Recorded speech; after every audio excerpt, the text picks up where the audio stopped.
Bernard Stiegler. Oui. Alors d'abord, je voudrais dire que je suis d'accord avec Jean-Michel Ribes à propos du langage. Oui. Et je ne pense pas que M. Sarkozy faisait des fautes de français par ignorance. Oui. Il le faisait par calcul. Et ça, je pense, c'était très mauvais pour la France. Parce que la responsabilité d'un président de la République, c'est d'incarner quelque chose qui est un idéal national, et il dégradait l'image de la nation auprès des enfants. Donc ça, je lui en ai toujours considérablement voulu, et je n'ai jamais... Vous avez des exemples? Ah oui. Donnez-en 2 ou 3, parce que j'ai pas perçu. Je vous en donnerai pas, vous savez très bien de quoi je parle. Mais Casse-toi pauvre, c'est une phrase. Non, je vous parle pas de ça. Non, soyez gentil, on parle d'une vulgarité permanente. Pourquoi ne jamais faire ce qu'on dit et qu'on demande aux autres de faire, hein, s'il vous plaît. Alors, ça c'est du Sarkozy aussi. Ce que je crois, c'est que c'était pas hasardeux, ce problème-là. Et moi, j'ai été très soulagé de enfin entendre un président de la République, un Premier ministre. Enfin, M. Fillon parlait très bien français. Mais disons, une équipe gouvernementale qui voulait incarner une beauté de la langue, etc. Ça me paraît absolument fondamental. Et je pense sûr que c'est fondamental. Et je pense que Sarkozy, le verbe, soyez gentil. Et je pense que Sarkozy avait de ce point de vue-là fait une énorme rupture qui s'appelle la vulgarité au pouvoir. Maintenant, c'est très subjectif comme notion. Qui pas est vulgaire, qui est ordinaire, qui est vulgaire. C'est même un peu aristocratique de dire monsieur, vous êtes vulgaire. On a entendu beaucoup de choses sur Sarkozy, sur ses cheveux crépus, sur son nez busqué, sur ses talonnettes. On a entendu beaucoup de choses. Beaucoup de choses inacceptables sur la vulgarité de Sarkozy. Beaucoup de choses. Vous savez bien que c'était un choix, un calcul. Non. Et que ce choix et ce calcul a été mauvais. Comment pouvez-vous accréditer cette idée que mauvais. Sarkozy faisait exprès de faire des fautes d'orthographe? Mais c'est terminé. C'est absurde. Le TDI, enfin, c'est absurde. Il calculait les fautes d'orthographe qu'il allait faire. Il a le droit de le penser. Il a le droit de le penser. Oui, il a un style. Et par ailleurs, monsieur, vous décrétez qu'il est vulgaire. Et par ailleurs, le vulgaire. Laissez-moi vous dire que c'est abject. Par ailleurs. Ah non, c'est pas acceptable. S'il vous plaît. Non, Bernard Stiegler, restez assis. Pourquoi vous êtes aussi vulgaire vous-même? Terminez votre réflexion. Parce que je viens d'un milieu modeste, peut-être. Non. Qu'est-ce que ça veut dire? On va arrêter sur les... Je défends ça. Quant au vulgaire, ça a une histoire. Le vulgaire, ce qu'on appelait le vulgaire au XVIe siècle. Je vous écoute. C'était ce qui était commun à tout le monde. Ça n'avait absolument pas le sens moderne. C'est pas absolument pas. Et ça s'est transformé au fil du temps. Pas maintenant, il y a une vulgarisation qui s'est produite, et il n'y a pas simplement une vulgarisation dans le monde politique. Comme on le voit, il y a une vulgarisation un peu partout. La télévision a joué un rôle énorme dans cette vulgarisation, ce processus. Et le consumérisme, qui s'est développé depuis 20 ou 30 ans d'une manière effrénée, a joué un rôle majeur. Et je pense, parce que moi, je suis très critique sur la politique de M. Hollande aujourd'hui. Quand je dis que je suis très critique, prenez bien le mot critique en un sens où les philosophes l'emploient. Je ne suis pas là pour dénoncer quelque chose, mais pour l'analyser. Et je ne vais pas faire de la concélébration hollandaise. Certainement pas. Mais personne ne fait ça ici. Attendez. Il y a 1 an et 3 mois, j'ai fait une chronique dans Télérama, sur le site de Télérama, à la demande de Télérama, dans lequel nous disions, quand je dis c'était un collectif, c'était Ars Industrialis, dans lequel nous disions Sarkozy, Hollande, le vrai sujet c'est 2017, Le Pen. Est-ce que Mme Le Pen sera au gouvernement en 2017? C'est ça le sujet. Et par rapport à cela, Hollande a une responsabilité. Hollande et le Parti socialiste et les nouveaux gouvernants auront, s'il y en a, une responsabilité énorme. Cette responsabilité, ce sera celle de savoir négocier. Et de ce point de vue-là, je ne suis pas en contradiction complète avec ce que je disais tout à l'heure d'ailleurs. Le passage d'une société à une autre société. C'est ce que disait Jean-Michel Ribes aussi. Nous disions, dans ce groupe qui s'appelle Ars Industrialis, que si le nouveau gouvernement n'était pas capable d'expliquer aux Français que nous sommes dans un monde où l'essentiel de l'argent qui rentre vient d'un processus qui est en train de disparaître, et c'est la crise de 2008 qui l'a fait apparaître, et n'était pas capable de tirer les Français vers un nouveau processus qui doit émerger, et qui s'appelle, nous appelons ça la société de contribution, l'économie de contribution. À ce moment-là, il y aurait une immense désorientation, une immense déception que nous paierions très cher. C'est ce que nous sommes en train de vivre. Et la question, c'est comment aujourd'hui les gouvernants, Premier ministre, les ministres, sont capables ou pas de tirer les leçons de cette première année. Mon problème, c'est pas de donner des bons points ou des mauvais points. Et comme vous le disiez, monsieur, moi, mon problème, c'est pas de défendre Hollande, Sarkozy ou je sais pas quoi, c'est l'avenir de l'Europe. Parce que la question, c'est pas la France, c'est l'Europe. Et le rôle de la France dans la construction de cette Europe. J'ai une question par rapport à ce que vous dites. Est-ce que vous pensez que arrêter le Front National, le laisser en marge du fonctionnement des institutions politiques, ce que je partage, est-ce que quelque part, d'abord ça ne veut pas dire nier les souffrances de leurs électeurs, évidemment, hein, ça ne veut pas dire non plus de ne pas essayer de les parler et de les remettre dans le giron de la République. La plupart d'entre eux viennent d'ailleurs du gaullisme ou du Parti communiste ou de la gauche. Hein. Est-ce que c'est plutôt le boulot de la droite, beaucoup plus que celui de la gauche, qui l'a d'ailleurs un peu à une certaine époque exploité même hein, pour diviser la droite? Et deuxièmement, comment est-ce que vous réagirez quand aux prochaines élections européennes, Madame Le Pen sera probablement devant la liste du Parti socialiste aux élections européennes et la droite n'y sera strictement pour rien. Donc vous ne pourrez pas les uns ou les autres venir nous expliquer que c'est nous qui faisons des manipulations. Ce sera la responsabilité de ce pouvoir. Hein. C'est ce que vient de dire Bernard Stiegler. Mais c'est bien pour ça que je vous pose. Je vois que Jean-Michel Ribes veut répondre, mais c'est plutôt à vous que j'ai posé la question, mais on l'écoutera avec plaisir. Moi, ce que je dis à propos, je distingue les militants du Front National et les électeurs du Front National et les sympathisants du Front National. Ce sont trois catégories très différentes. Et il y a beaucoup de sympathisants du Front National, l'UMP, il y en a même à gauche aussi, ça existe, parce qu'il y a d'abord l'idéologie du Front National et puis il y a plus généralement une idéologie, au sens général, réactionnaire, réactive, régressive, qui se répand un petit peu partout, et je pense que les responsabilités sont extrêmement partagées sur la dissémination de cette idéologie. La vulgarité dont je parlais tout à l'heure y a joué un rôle, mais l'essentiel, et ça, Sarkozy avait le même problème, c'est que personne n'affronte véritablement la question du changement qui est en train de se produire et qui se pose dans des termes qui sont plus ceux du changement de Mitterrand, ce genre de choses. Alors, par rapport à cela, le problème est de savoir qualifier la question de ce changement. Et aujourd'hui, personne n'ose le faire. Le Parti socialiste, on en parlait tout à l'heure avant l'émission avec Thomas Piketty. Qu'est-ce qu'il a fait pendant 10 ans dans l'opposition? Est-ce qu'il a travaillé à véritablement élaborer quelque chose de nouveau? C'est vraiment une question qu'on peut se poser. Bon. Maintenant, ce que je crois, c'est que le problème, c'est d'entrer dans ce processus de transformation, de le qualifier. Moi, je crois que c'est une transformation industrielle. Nous sommes en train de vivre une troisième révolution industrielle. L'Europe peut y disparaître. Non seulement elle peut, mais il y a aujourd'hui de très fortes chances qu'elle y disparaisse. La responsabilité de tous les Français aujourd'hui, c'est de faire en sorte, avec l'Europe et dans le cadre européen, de véritablement reconstruire un projet européen. Pour cela, il faut que les dirigeants arrêtent de prendre les Français pour des imbéciles. Je veux dire, arrêter de prendre les Français pour des imbéciles, ça veut dire comprendre que les Français sont tout à fait désireux d'être intelligents. Et les hommes et les femmes sont tous divisés et clivés. Il y a une partie d'eux qui serait très régressive, il y a une autre partie d'eux qui veut se transformer. Et cette partie-là, il faut s'adresser à elle. Bien sûr, madame, elle vient en partie. Je voudrais revenir sur la question que posait Elisabeth Rougnasco de l'économie tout à l'heure. Personnellement, je pense qu'un des très grands problèmes qui se pose à la gauche, en France, et pas seulement en France, mais en France un peu plus qu'ailleurs, parce que la France a une tradition de gauche tout à fait particulière, et comme vous l'avez dit, on a aussi inventé cette opposition en France. C'est que pendant longtemps, la gauche, en France, a été de près ou de loin rapportée au discours de Karl Marx et du socialisme du XIXe siècle. Et c'était un discours qui portait sur le travail, l'industrie et l'économie. Et on a énormément critiqué l'homo economicus, comme on l'a dit, plus ou moins justement d'ailleurs. Hein. Et puis il y a eu cet effondrement du marxisme, etc. Le résultat a été que la classe intellectuelle, je prends ça au sens large, hein, chez les intellectuels, c'est pas seulement les profs d'université pour moi. La classe intellectuelle a fui la question économique, sauf pour les économistes professionnels. Et qui sont d'ailleurs, du coup, devenus des économistes d'un type très particulier, parce qu'il n'y en a pas beaucoup qui parlent vraiment d'économie industrielle, de questions de ce type. Et je pense qu'aujourd'hui, à gauche, à droite aussi d'ailleurs, hein, mais pour la gauche c'est plus frappant. et c'est plus choquant, et c'est plus problématique, il y a finalement un déficit de capacité d'articuler les questions d'économie, je dirais au sens marxien par exemple, ou au sens Adam Smith, ou au sens de l'économie des économistes, et par exemple l'économie libidinale. Parce que moi je pense qu'on ne peut pas séparer les deux. Je ne suis pas un adepte de l'école de Francfort, de Marcuse, etc., qui étaient des gens qui articulaient ces deux choses-là de manière parfois très étroite, mais en même temps... Piketty, il ne comprend plus rien.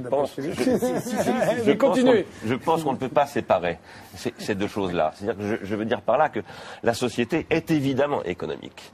Et on ne peut pas isoler les processus économiques et les processus sociaux.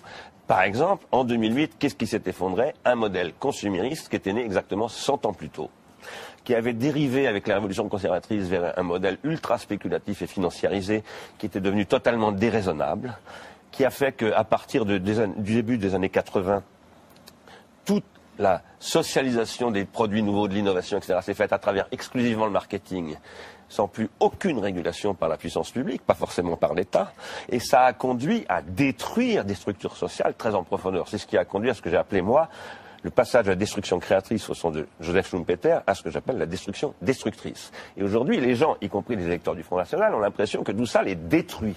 Et donc, ils ne voient la mondialisation, par exemple, que comme un processus de destruction. Oui. Et malheureusement, ils n'ont pas tort. Malheureusement, ils n'ont pas tort. Vous disiez qu'ils n'ont plus rien à perdre. Mais non, parce qu'il y a une souffrance qui est réelle. Et le problème, c'est qu'elle va s'investir dans des choses extrêmement régressives, au lieu de s'investir dans un discours de transformation de la société qui serait capable de tenir les bouts sociaux et les bouts économiques en même temps. Et ça, pour pouvoir le faire, il faut avoir une nouvelle critique de l'économie politique. C'est ce que ne fait ni le Parti socialiste, ni le Parti communiste, ni le Front de gauche, ni les écologistes. À peu près personne ne le fait. Et donc, il y a un vide idéologique, il y a un vide de la critique de l'idéologie néolibérale qui est absolument calamiteux. Et une incapacité de prendre des initiatives. Cependant qu'aux États-Unis et en Asie, qui sont des structures sociales très différentes, il y a une capacité d'initiative économique extrêmement grande qui fait que, même s'il y a beaucoup de désespérance, de souffrance, etc., considérable, parfois bien plus grande qu'en Europe, en même temps, une sorte de dynamique qui semble s'imposer et qui fait que ces gens ont le sentiment qu'ils ont encore de l'avenir, alors que les Européens ont le sentiment que l'avenir, il n'y en a plus. Donc, tant que le pouvoir actuel, mais aussi les intellectuels qui ont...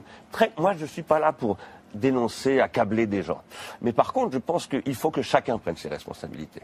La déshérence de la gauche actuelle, les intellectuels français et européens ont une très grande responsabilité dedans. Ils ont totalement déserté leur rôle. Par exemple, les anciens marxistes, ou ceux qui le sont encore, comme Alain Badiou, ne disent rien sur l'économie. Pas un mot. Or, c'est la base du marxisme. Donc il y a quelque chose qui ne tourne plus rond du tout et qui vient du fait qu'il y a une énorme crise qui s'est produite à la fin, entre les années 60 et le début du XXIe siècle, et que cette crise n'a toujours pas été surmontée. Enfin, c'est le moment de la surmonter. Sur votre respect, sur la question quand même de la dénonciation de la société libérale, on a ce qu'il faut. Partout, le politique, oui, mais c'est pas la dénonciation, je vous parlais, c'est de critique. Et la critique, c'est pas une dénonciation, c'est une analyse. Regardez, pour l'anecdote, regardez, lors de la dernière élection présidentielle, il y avait les trois quarts des candidats à l'élection présidentielle qui étaient des anti-libéraux revendiqués, affirmés. Alors que le dernier, ça ne vous intéresse pas peut-être, mais laissez-moi terminer. Alors que le dernier candidat libéral en France affirmé comme tel, je crois que c'était Madelin, il a dû faire 2,9% à une élection présidentielle en 2002. Donc je ne suis pas certain que l'équation libérale menace véritablement l'intégrité de la France. Sophie Péder, vous voulez rajouter? Sophie Péder, c'est écroulé. Tout le monde sait qu'il n'est pas soutenable, y compris les États-Unis, vous savez très bien qu'ils sont sous perfusion, et que tous les Français le savent, mais tous les gens du monde entier le savent. Est-ce que vous saviez qu'il y a 80% des Américains qui condamnent le consumérisme? Et ça, c'est un phénomène fondamental. Max Weber avait expliqué que le capitalisme, s'il n'y avait plus d'adhésion, ne pourrait pas continuer à fonctionner. Il y a un énorme problème aux États-Unis, par exemple, de ce point de vue-là. Donc, il y a un changement de processus qui doit se mettre en place, et personne n'assume cette responsabilité. Sophie Péder voulait rajouter quelque chose. Oui, Sophie Péder, c'est pas parce que les gens ne veulent pas lâcher un monde, ne veulent pas lâcher leurs acquis, leurs privilèges, ils ne veulent pas lâcher quelque chose. Si, j'en suis bien d'accord, mais je pense que si vous voulez, la responsabilité de la gauche, c'est de montrer... Non, mais s'ils peuvent, bien sûr qu'ils peuvent. Je vais vous dire s'il n'y a pas un engagement... Vous êtes un père, par exemple, ou un grand-père. On vous dit achetez une bagnole à 50 000 euros. Vous avez des enfants ou des petits-enfants qui n'ont pas les moyens de se payer des études correctes, etc. ils vont faire pression sur vous pour vous faire acheter la bagnole. Et donc, ils vont mettre dans une situation de ne finalement pas pouvoir... Et vous allez vous sentir très mal. Énormément de gens sont dans cette situation. C'est pour ça que 81% des Américains se sentent mal dans le consumérisme. Donc, il y a toute une partie d'eux qui va mal par rapport à ça. Mais il y a toute une autre partie qui se dit, oui, mais si on ne fait pas tourner ça, il n'y a pas d'emploi, il n'y a pas de ceci, il n'y a pas de cela. Et puis, par ailleurs, ce sont mes habitudes. Donc, il y a un conflit psychique en ce moment. Il faut que le politique porte ce conflit psychique, et ça doit se porter au niveau de l'économie psychique et de l'économie de la production. Libidinal aussi. Oui, pour répondre à cette question, je voulais revenir sur ce que vous disiez sur la croissance. Ce qui n'a pas changé, et ce que je regrette, c'est de remettre en cause ce dogme de la nécessité de la croissance. La croissance, c'est un concept qui est né dans les années 30, avec des indicateurs de croissance, tout un appareillage, un PIB, etc., et qui ne fonctionne plus. Et donc ce modèle, là où je pense qu'il y a un problème dans le discours, par exemple, de François Hollande, y compris dans sa campagne, et l'article dont je parlais tout à l'heure à propos dans Télérama le disait, c'est qu'il faut sortir de ce truc, qui ne mène nulle part. Parce que ce modèle de la croissance qui correspond à 50 ans ou 60 ans de développement après Roosevelt, il ne marche plus. Il était fondé sur une société... Vous revenez à ce que vous disiez tout à l'heure, c'est-à-dire que s'il n'y a plus de croissance, il n'y a plus d'emploi, c'est bien pour ça que vous aviez l'air de dire que tout à l'heure que le problème n'était pas résolu. Non, mais ce que je veux dire, c'est qu'il y a d'autres modèles de développement qui ne sont plus les modèles de la croissance, qui sont les modèles de la contribution et qui ne reposent plus sur une opposition fonctionnelle entre production et consommation. Et par rapport à ce que vous disiez... Dans quel pays vous trouvez votre modèle de croissance ? Mais il est en train d'émerger, ce modèle. Donc, c'est ça le problème. Et en revanche, ce qui est en train de se développer, par exemple, il y a un rapport qui a été fait par un inspecteur des finances et un conseiller d'État, qui est le rapport Colin et Colin sur la fiscalité numérique, qui, dans la première partie en particulier de ce rapport, montre qu'est en train d'émerger une économie tout à fait différente, qui ne fonctionne absolument pas sur les bases de la production industrielle classique. Ça ne veut pas dire qu'elle n'est pas industrielle, d'ailleurs, hein, et que ça nécessite de repenser en totalité la fiscalité, le droit du travail, etc., etc. Et c'est en train d'émerger. À l'époque où Henry Ford, en 1908, a commencé à reprendre les idées de Frédéric Taylor, etc., il avait contre lui absolument tout le monde. Et on disait, mais ça n'existe pas, votre truc, jamais un ouvrier n'achètera une bagnole. Bon. Et 10 ans plus tard, il le faisait. Parce que quelque chose était en train d'émerger. C'est ce qu'on est en train de vivre en ce moment. Alors, par rapport à ce que disait Thomas Piketty, moi je suis d'accord avec ce que vous disiez sur la nécessité de construire une véritable Europe, une démocratie européenne. Mais tant qu'il n'y aura pas un discours sur le rôle de l'Europe dans ce nouveau modèle, les gens n'auront pas confiance dans ce que vous leur proposez. Parce qu'ils diront, mais on va encore redéléguer, ils ne comprendront pas. C'est-à-dire que l'Europe se construira sur un projet nouveau de modernité. Modernité, ultramodernité, ou appelez ça comme vous voulez, ça m'est un peu égal, mais il faut qu'il y ait un nouveau projet européen par rapport aux transformations qui sont en train de s'accomplir. Et donc, tant qu'on ne portera pas cela, les gens ne feront pas confiance, et ils auront raison. Et ils ne feront pas confiance parce qu'on ne leur fait pas confiance. On ne fait pas confiance à leur capacité à comprendre ces nécessités. Les gens sont beaucoup plus intelligents qu'on ne le dit. Mais on s'adresse à leurs bêtises. On sollicite, quand je parlais de la vulgarité de la langue, tout à l'heure, c'est de ça dont je voulais parler. Et quand on sollicite ça, on le déclenche. Et à partir de là, on joue, parce que les pulsions, ça se contrôle beaucoup plus facilement que les désirs. Les désirs, ça se contrôle pas. Et à partir de là, il faut construire un nouveau discours. Et alors, je sais que c'est pas du tout réaliste ce que je dis, etc., mais la réalité, c'est pas de regarder dans le rétroviseur, c'est de regarder à l'avenir. C'est un idéal national, et il dégradait l'image de la nation auprès des enfants. Donc ça, je lui en ai toujours considérablement voulu, et je n'ai jamais... Vous avez des exemples? Ah oui. Donnez-en 2 ou 3, parce que j'ai pas perçu. Je vous en donnerai pas, vous savez très bien de quoi je parle. Mais Casse-toi pauvre con, c'est une phrase. Non, je vous parle pas de ça. Non, parce que ça a été vulgaire, qui est ordinaire, qui est vulgaire. C'est même un peu aristocratique de dire, monsieur, vous êtes vulgaire.